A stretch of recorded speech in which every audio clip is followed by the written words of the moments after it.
जय श्री कृष्ण, हरिओम, राधे राधे। जय योगेश्वर। बंसीधरम दुत्रधरम नमामि मनोहरम मोहहरम च कृष्णं मालाधरम धर्मधुरम धरं च पार्थस्य सारथ्यकरं च देवं कर्तव्यदीक्षां च समत्वशिक्षां ज्ञानस्य भिक्षां शरणागतिं च ददाति गीता करुणाद्रभूता कृष्णेन गीता जगतो हिताय कृष्णेन गीता जगतो हिताय।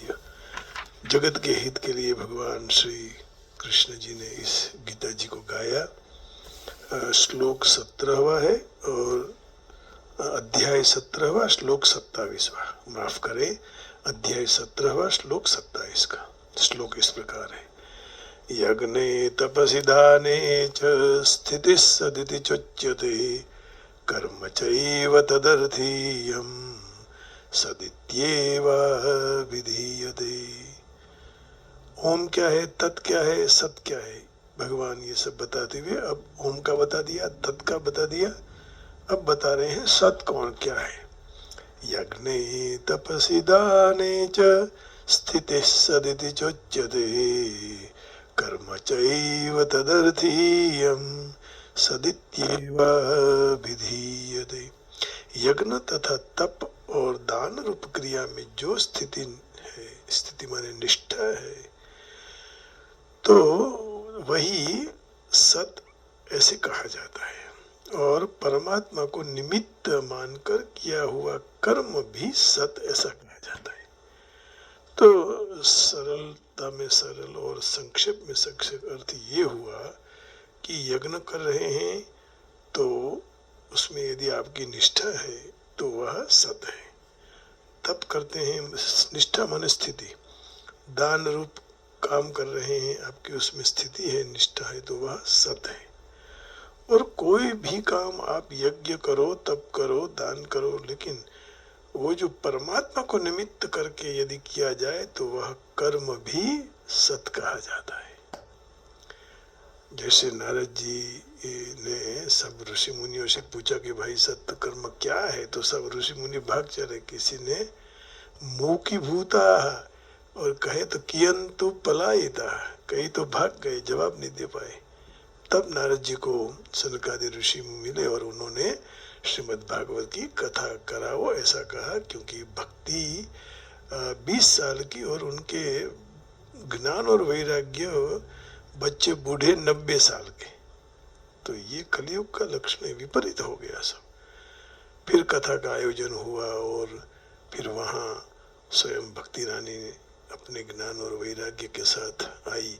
इस संसार में ज्ञान और वैराग्य आज चले जा रहे हैं, इसका अर्थ ये है भक्ति है सब में, भजन करते हैं हर शनिवार, रविवार, मंगलवार, बुधवार, जब समय मिलता है, सोमवार को, लेकिन वैराग्य नहीं है, ज्ञान नहीं है। इसलिए भागवत जी कहते हैं कि वैराग्य राग रसिको भव भक्ति निष्ठा, ये आया फिर से निष्ठा शब्द, स्थिति। ज्ञान में भी हमारी निष्ठा होनी चाहिए, स्थिति होनी चाहिए, वैराग्य में भी होनी चाहिए और भक्ति में भी होनी चाहिए निष्ठा माने स्थिति। तो सत्कर्म सूचकम नूनम, नून माने कोई भी अच्छा काम कर रहे हो, भगवान के लिए कर रहे हो, तो वो कर्म सत्कर्म बन जाएगा और उसी को सत कहा गया। तो यज्ञ, दान, तप, जो क्रिया में निष्ठा है वह सत है। देखिए क्या कह रहे हैं, and steadfastness in sacrifice, austerity and charities, likewise spoken of as sat, and action for the sake of God is verily termed as sat, termed as sat। अब देखो प्रभुपाद जी का भाषांतर थोड़ा सरल है तो और समझ में आ जाएगा। क्या कह रहे हैं, the absolute truth is the objective of devotional sacrifice and it in indicated by the word सत। The performer of such sacrifice is also called Sat, as are all works of sacrifice, penance and charity, which through the absolute nature are performed to please the supreme person, O son of the Parth. है ना। तो यहाँ ये भाव कह रहे हैं कि भाई भगवान के लिए जो किया जाए वो कर्म सत है, वही श्रेष्ठ है, वही सब कुछ है। तो यज्ञ तपसी दाने च स्थिति सदति जोच्यते, यज्ञ दान और तप रूपी प्रशंसनीय क्रियाओं में निष्ठा होती है, वह सत कहा जाता है। जैसे कि कोई किसी की सात्विक यज्ञ में, किसी की सात्विक तप में, किसी की सात्विक दान में स्थिति निष्ठा है, अर्थात उसमें से हर वस्तु के प्रति हृदय में जो श्रद्धा है उसको करने की तत्परता है, उसको सन्निष्ठा, सतनिष्ठा कहते हैं। कई कई प्रवचन में लोग कहते हैं ना कि भाई तो इसमें हमारी सन्निष्ठा होनी चाहिए, तो यही सतनिष्ठा माने सत्कर्म। तो च पद का तात्पर्य है कि जिस तरह लोगों की सात्विक यज्ञ तप और दान में श्रद्धा निष्ठा होती है, उसी तरह किसी की वर्ण धर्म में, किसी की आश्रम धर्म में, किसी की सत्य व्रत पालन में, किसी की अतिथि सत्कार में, किसी की सेवा में, किसी की आज्ञा पालन में, किसी की पातिव्रत धर्म में, किसी की गंगा जी में, किसी की यमुना जी में, किसी की प्रयागराज आदि विशेष तीर्थों में जो हृदय से श्रद्धा है, उसमें जो रुचि और विश्वास है, तत्परता है, वह भी सन्निष्ठा कही जाती है। कर्म चैव तदर्थीयम सदित्येवा विधीयते। और प्रशंसनीय कर्मों के सिवाय कर्मों के प्रकार के स्वरूप होते हैं, लौकिक स्वरूप से संसार संबंधी और पारमार्थिक स्वरूप से भगवत संबंधी। माने यदि हम लौकिक करते हैं तो फिर वो संसार संबंधी हो गया, पारमार्थिक दूसरों के लिए हो गया तो वह भगवत संबंधी हो गया। तो वर्ण और आश्रम के अनुसार जीविका के लिए यज्ञ, अध्यापन, व्यापार, खेती, व्यावहारिक कर्तव्य कर्म और खाना पीना, उठना बैठना, चलना फिरना, सोना जागना और शारीरिक कर्म, ये सब लौकिक है। जप, ध्यान, पाठ, पूजा, कीर्तन, श्रवण, मनन, चिंतन आदि जो कुछ भी किया जाता है वह सारा पारमार्थिक है। इस दोनों प्रकार के कर्मों को अपने सुख शांति आदि का उद्देश्य न रखकर निष्काम भाव में उसको श्रद्धा और विश्वास से केवल भगवान के लिए अर्थात भगवत प्रीत्यर्थे किया जाता है, तब वह तदर्थीय कर्म हो जाता है। तदर्थीय माने तत् के लिए, परमात्मा के लिए, तत्वमसि के लिए। भगवत अर्थ होने के कारण उसका फल भी सत हो जाता है, अर्थात सत्य स्वरूप परमात्मा के साथ संबंध होने से वे सब दैवी संपत्ति हो जाती है, फिर वह मुक्ति देने वाली होती है। अभयम सत्व संशुद्धि ज्ञान योग व्यवस्थिति दानम दमश्च यज्ञश्च स्वाध्यायस्त पार्जव। जिस तरह अग्नि में हम कोई छोटा मिट्टी का टुकड़ा, ठिकरी बोलते हैं गुजराती में, रख देते हैं तो वह उसको अग्नि रूप बना देंगे। जैसे अग्नि के अंदर कोई लोहे का टुकड़ा रख दो तो वह गोला या कोई टुकड़ा भी अग्निमय बन जाएगा, अग्नि ही दिखाई देगा उसमें। तो इस तरह अग्नि की विशेषता है कि वह उस छोटे से मिट्टी के टुकड़े को भी अग्नि रूप बना देती है। इसी तरह परमात्मा के लिए जो भी कर्म किया जाता है वह सब सत अर्थात परमात्मा स्वरूप हो जाता है, अर्थात वह कर्म से परमात्मा की प्राप्ति होती है। तो कर्म में जो भी विशेषता आती है वह परमात्मा के संबंध से आती है। वास्तव में तो कर्म में कोई भी विशेषता नहीं है। तो यहाँ तदर्थीयम कहने का तात्पर्य यही कि जो उन्नत में उन्नत, ऊंचा में ऊंचा भोगों को, स्वर्ग को, अच्छे में अच्छे भोगों को, स्वर्ग आदि भोग प्रधान लोक की कामना न रखते हुए केवल परमात्मा को चाहते हैं, केवल भगवान को चाहो, अपना कल्याण चाहते हैं, मुक्ति चाहते हैं, ऐसे साधक जितना भी पारमार्थिक साधन किया हो वह सब सत हो जाता है। इस विषय में भगवान ने कहा कि कल्याणकारी काम करने वाले की कभी भी दुर्गति नहीं होती है। नहीं कल्याण कश्चित् दुर्गतिं तात गच्छति। छठे अध्याय के 40वें श्लोक में भगवान ये कह रहे हैं, नहीं कल्याण कृत कश्चित् दुर्गतिं तात गच्छति। श्री भगवान उवाच पार्थ नैवेह नामुत्र विनाशस्तस्य विद्यते नहीं कल्याण कृत कश्चित् दुर्गतिं तात गच्छति। हे पृथानंदन, ऐसे मनुष्य का न तो लोक में और न परलोक में भी विनाश होता है, क्योंकि वाला भगवान कह रहे हैं कल्याणकारी काम करने वाले कोई भी मनुष्य दुर्गति को प्राप्त नहीं होता है, क्योंकि वह कर्मों तो फल देकर नष्ट हो जाते हैं, परंतु परमात्मा के लिए किया हुआ कर्म साधन कभी नष्ट नहीं होता है परंतु सत हो जाता है। 25वें श्लोक में निष्काम भाव से करने की बात कही गई है ना। अभिसंधाय तदित्यनभिसंधाय फलम यज्ञ तपक्रिया दान क्रियाश्च विविधा क्रियन्ते मोक्षकांक्षिभिः। तत् माने तत् नाम से परिचित परमात्मा के लिए ही सारा है, ऐसा भाव के साथ मोक्ष की इच्छा रखने वाले मनुष्यों के द्वारा फल की इच्छा न रखते हुए अनेक प्रकार की यज्ञ तप रूपी क्रियाएं और दान रूपी क्रियाएं की जाती है। तो मुक्ति की इच्छा वाले निष्काम भाव से कर्म करते हैं। तो मोक्ष कांक्षी भी है ना। 17वें अध्याय का यही 25वां। तो भक्ति की इच्छा वाले भगवान के लिए कर्म करते हैं। गीता के 9वें अध्याय का 26वां 27वां 28वां 3 श्लोक देखिए। 9वें अध्याय का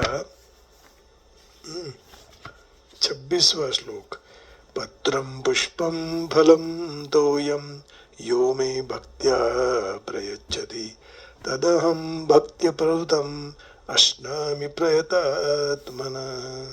जो कोई भी भक्त पत्र पुष्प फल जल आदि अनायास से जो वस्तु मिले उससे मुझे प्रेम से अर्पण करे, तो मुझ में तल्लीन हुए अंतःकरण वाले भक्त द्वारा प्रेम पूर्वक अर्पित किए हुए उपहार भेंट को मैं स्वीकार करता हूँ। अश्नामी आरोग्यता हूँ ऐसा कहते हैं, अर्थात स्वीकार करता हूँ, मैं उसको ग्रहण करता हूँ। यत् करोषि यदश्नासि यज्जुहोसि ददासि यत् तपस्यसि कौन्तेय तत्कुरुष्व मदर्पणम्। तो मनुष्य जब पदार्थों की आहुति देते हैं तो वह यज्ञ बन जाता है। चीज यदि दूसरों को दे दे तो वह दान कहा जाता है। संयम पूर्वक अपने काम में न लेने से वह तप हो जाता है, और भगवान को अर्पण करने से भगवान के साथ योग संबंध हो जाता है। तो यह सब एक त्याग के ही अलग अलग नाम है। तो ये कौन्तेय, तो जो भी कर्म करे, जो कुछ भी खाता है, जो कुछ भी यज्ञ द्वारा है आहुति देता है, जो कोई भी दान देता है, जो कोई भी तप करता है, वह सारा मुझे अर्पण कर दे। शुभाशुभ फलैरेवं मोक्षसे कर्म बंधैः संन्यास योग युक्तात्मा विमुक्तो माम उपैष्यसि। इस तरह यदि मुझे अर्पण करने से कर्म बंधन से शुभ विहित अशुभ निषिद्ध संपूर्ण कर्म से तो छूट जाएगा। इस तरह अपने सहित सब कुछ मुझे अर्पण करने वाला और सबसे सर्वथा मुक्त हुआ तो मुझे ही प्राप्त हो जाएगा। तो भगवान के संबंध होने से कर्म सत अर्थात सत फल देने वाले बन जाते हैं, और असत का संबंध का त्याग होने से कर्म सत बन जाते हैं। असत का त्याग हो गया तो फिर कर्म सत हो गया। सत माने परमात्मा स्वरूप। तो हमें बस ये सत्कर्म करना है, लेकिन किसके लिए करना है? केवल न केवल हरि के लिए, क्योंकि सत्संग के बिना सत्कर्म कहीं न कर नहीं सकता, ज्ञान दे नहीं प्राप्त कर सकता। समझे? यज्ञे तपसि दाने च स्थितिः सदिति चोच्यते कर्म चैव तदर्थीयं सदित्येव विधीयते। मैंने कई लोगों को देखा है कि जो भी कर्म करते हैं सत्य के निष्ठा के साथ, यज्ञ, तप, दान, कायिक, वाचिक, मानसिक, कोई भी भगवान के गुणगान गाना, कथा कहना, वो भी वांग्मय तप कहते हैं, है ना। स्वाध्यायाभ्यसनम चैव वांग्मयम तपोच्यते, वो तप भी निष्ठा से होना चाहिए, तो वो सत्कर्म बन जाएगा। तो ओम तत्सत अर्थात परमेश्वर ही है। तद अर्थीयम शब्द ब्रह्म के प्रतिनिधि ऐसे हर एक कार्य में सेवा का सूचक है। यदि प्रभु मंदिर में रसोई करना, अन्य कार्यों में मदद करना, है ना, भगवान के यज्ञ, प्रचार आदि अन्य कोई भी कार्य का समावेश करो, तो उत्कृष्ट शब्द ओम तत्सत सर्व कार्य परिपूर्ण करने के लिए प्रयोजित किया जाता है। तो वह सत इति अभिधीयते, माने हमारी इसमें निष्ठा होनी चाहिए। तो वह सत ब्रह्म अभिधीयते कहा जाता है, यही तो ब्रह्म है। लेकिन हम जहाँ तहाँ ब्रह्म को ढूंढते हैं और असल में फिर हमें ब्रह्म प्राप्ति नहीं होती है, और जीवन में भ्रम, है ना, भ्रम ऐसे ही रहता है। ये सब भ्रम को दूर करने के लिए भगवान ने कहा है कि भाई आप भ्रम को दूर करो, और ब्रह्म की प्राप्ति के लिए आप यज्ञ करो तो भी उसमें निष्ठा होनी चाहिए। निष्ठा माने स्थिति, है ना, बार बार इस शब्द का चिंतन करने का, ताकि हमें पता लगे कि हम ये जो कर्म कर रहे हैं वह किसके लिए कर रहे हैं, तो भगवान के लिए कर रहे हैं, तो यह सत्कर्म हो जाएगा। जो भी काम कर रहे हैं हम भगवान के लिए कर रहे हैं, यज्ञ, दान, तप, क्योंकि परमात्मा से बड़ा कोई है ही नहीं, है? तो हम जब आप करते रहेंगे, हरि का नाम लेते रहेंगे, तो भगवान के लिए कर रहे हैं, और हमारा कोई भाव नहीं है, और उसके लिए निष्ठा होनी चाहिए।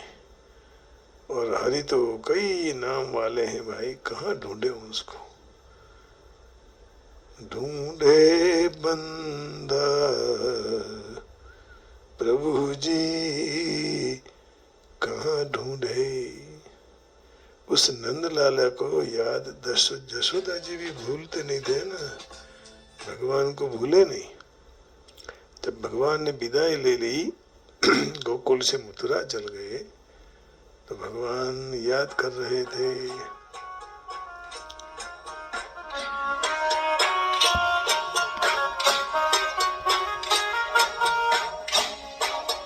नंदलाला माता जसोदा जी संभरी, ममता नी मूर्ति मरी रह गई गोकुल माँ, ममता नी मूर्ति में रह गई गोकुल माँ। नंदलाला ने जसोदा जी संभरी,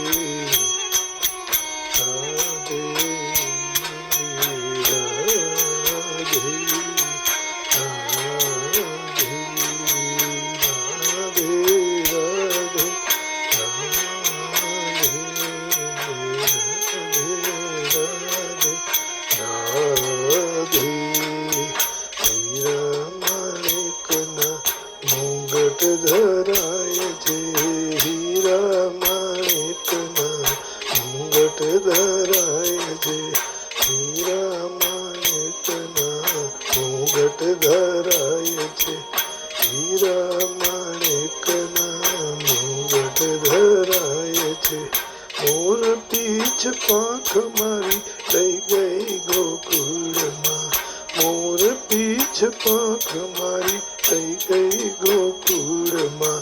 नंदलाला ने माता जसोदा जी सामरे, ममता नी मूर्ति मारी रह गई गोकुल माँ, ममता नी मूर्ति मारी रह गई गोकुल माँ।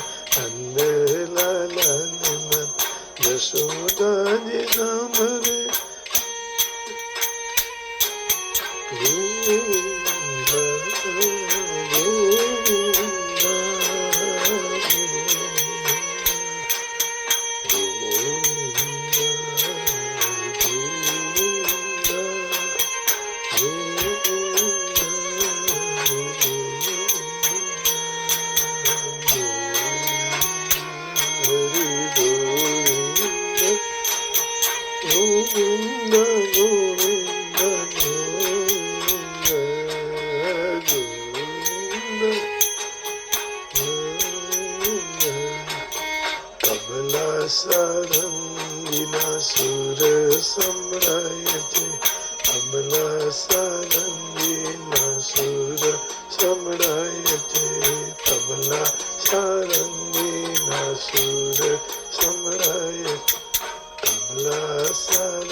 નાનકડી બંસી મારી થઈ ગઈ ગોકુળમાં, નાનકડી બંસી મારી થઈ ગઈ ગોકુળમાં.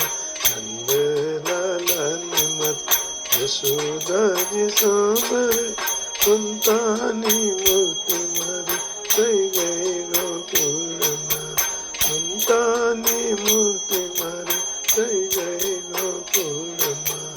નંદલાલાની મત યશોદાજી સાંભળે,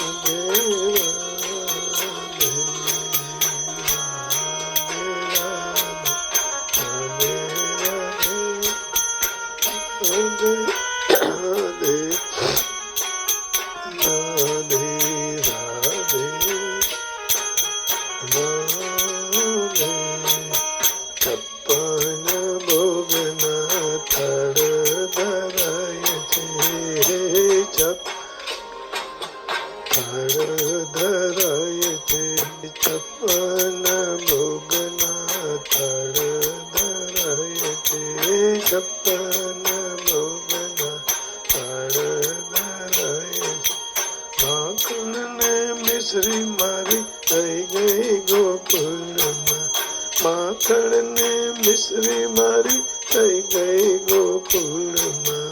નંદલાલાની મત યશોદાજી સાંભળે, મમતાની મૂર્તિ મારી થઈ ગઈ ગોકુળમાં, મમતાની મૂર્તિ મારી થઈ ગઈ ગોકુળમાં. નંદલાલાની મત યશોદાજી સાંભળે, મમતાની મૂર્તિ મારી થઈ ગઈ ગોકુળમાં, મમતાની મૂર્તિ મારી થઈ ગઈ ગોકુળમાં. નંદલાલાની મત યશોદાજી સાંભળે.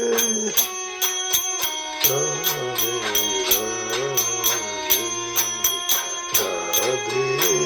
રાધે રાધે રાધે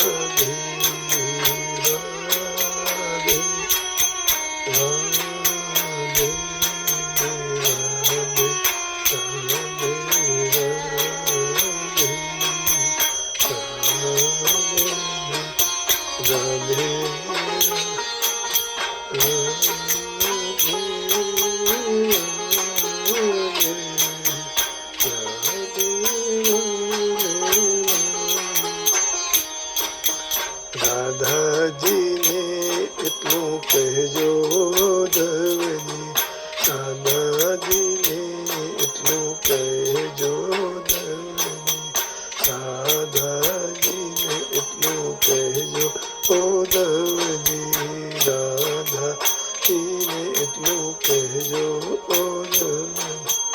અમી ભરી આંખ મારી ગોકુળમાં, આંખ મારી રહી ગઈ ગોકુળમાં. નંદલાલાની મત યશોદાજી સાંભળે, મમતાની મૂર્તિ મારી થઈ ગઈ ગોકુળમાં, મમતાની મૂર્તિ મારી થઈ ગઈ ગોકુળમાં.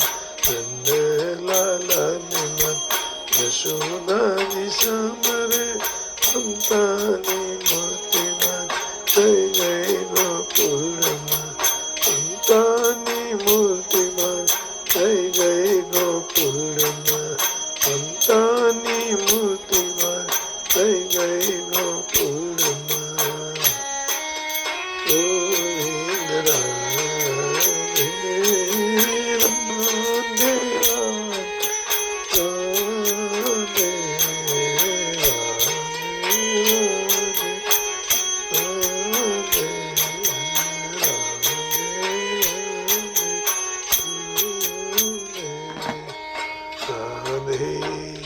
कृष्ण कन्हैया लाल की जय।